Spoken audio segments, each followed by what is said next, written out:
Hi,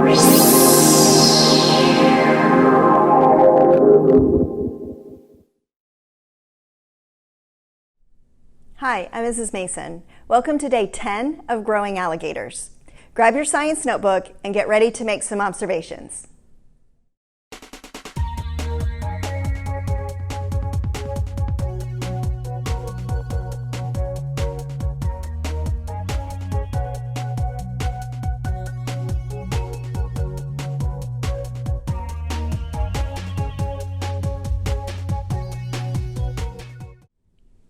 For day 10 of our Growing Alligators, I'm noticing that the water level is starting to get a little low, and the gator has some white spots on the top, which I believe are the parts that are sticking out of the water.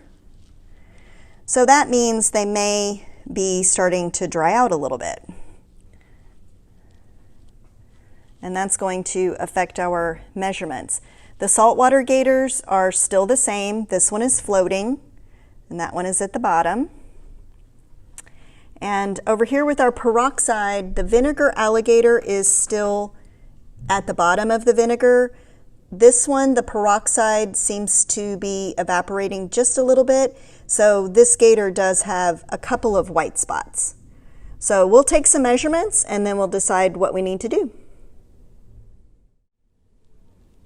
For our third grade data, something interesting did happen. Both the gator in the tap water and the gator in the distilled water, the mass went down. The length stayed the same. So in order to continue to measure and see how big they're going to get, I refreshed the water in each of the containers.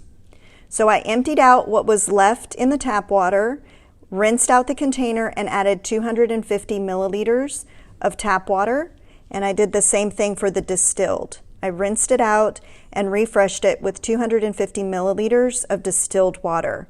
So go ahead and write that information in your science notebook. Be sure and put today's date at the top, and then we'll check back tomorrow and see if the gators continue to grow. For fourth grade, on day 10, our data is exactly the same. So the gator in the 45 grams of salt water is still 3.2 grams, and the gator in the 90 grams of salt water is still 2.9 grams. So it looks like they probably have stopped growing. We're going to measure again tomorrow just to find out.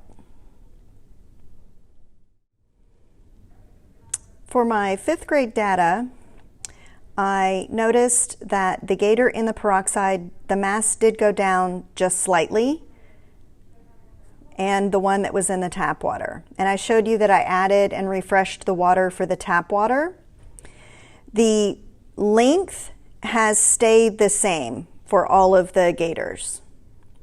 So to make sure that the gator in the hydrogen peroxide is able to continue to grow and that there hasn't been too much evaporation, I added enough peroxide to make sure that the gator was covered. So that is something that you can write in your notes. The gator in the peroxide is covered, so there shouldn't be any more evaporation or drying out. So we'll continue to measure for at least another day and find out if the gator will continue to grow. So after 10 days, the gators are still changing. We had to deal with some evaporation problems, but now we have the gators back in their liquids. Be sure to write that up in your science notebook. Remember, we're waiting for the measurements to be the same for several days, and then we'll know that the gators have stopped growing and it's time to take them out of the liquid. Then we'll start a new investigation and see how long it takes for them to shrink.